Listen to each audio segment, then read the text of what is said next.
In this tutorial, you'll be learning how to take off and land on very short mountain airstrips with tall trees nearby. It's very important to use the flaps during short takeoffs and landings. Flaps serve two purposes. They generate more lift, and they cause drag, which slows the plane down. Before taking off, you should extend the flaps one notch by pressing the F7 key. If you want to watch how the flaps change the look of your wing, you can switch to spot view by pressing the F11 key. Press F9 to return to virtual cockpit view. Pull back now to lift off. Great takeoff! Now that you're in the air, retract the flaps by pressing the F6 key. Your landing spot will be the Lower Loon airstrip to the south of your present position. It's very short and surrounded by hills, so it will be difficult to land on if you approach the runway from the wrong direction. The best route to the Lower Loon is to follow the river valley rather than flying straight over the hills. This will allow for a shallower approach for landing. You can follow the waypoint markers if you want.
We're about halfway to Lower Loon.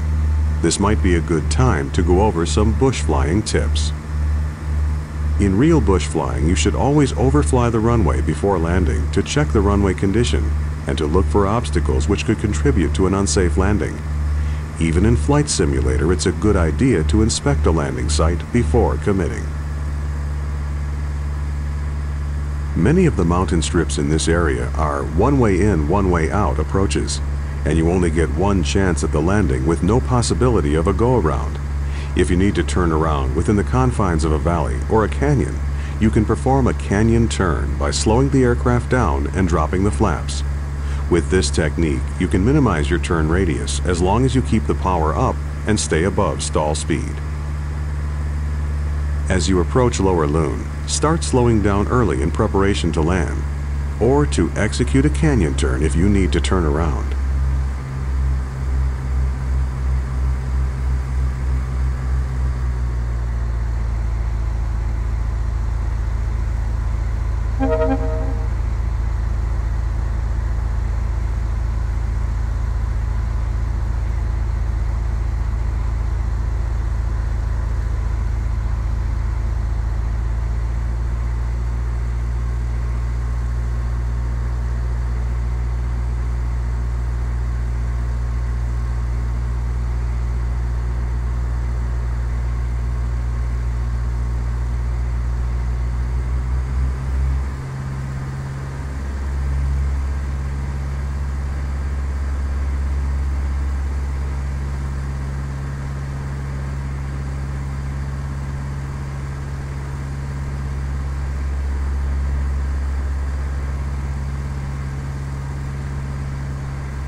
Now that you're getting close to the airport, maintain 55 knots and fully extend the flaps by pressing the F8 key.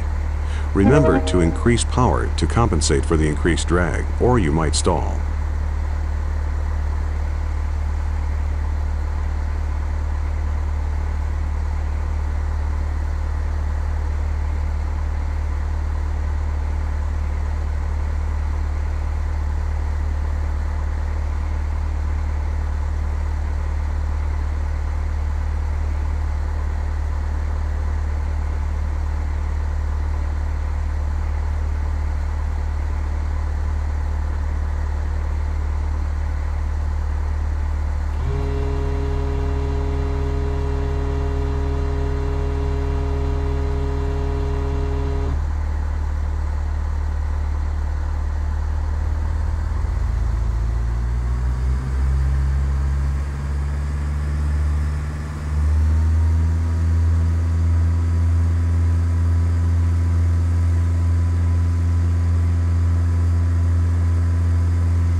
Great landing!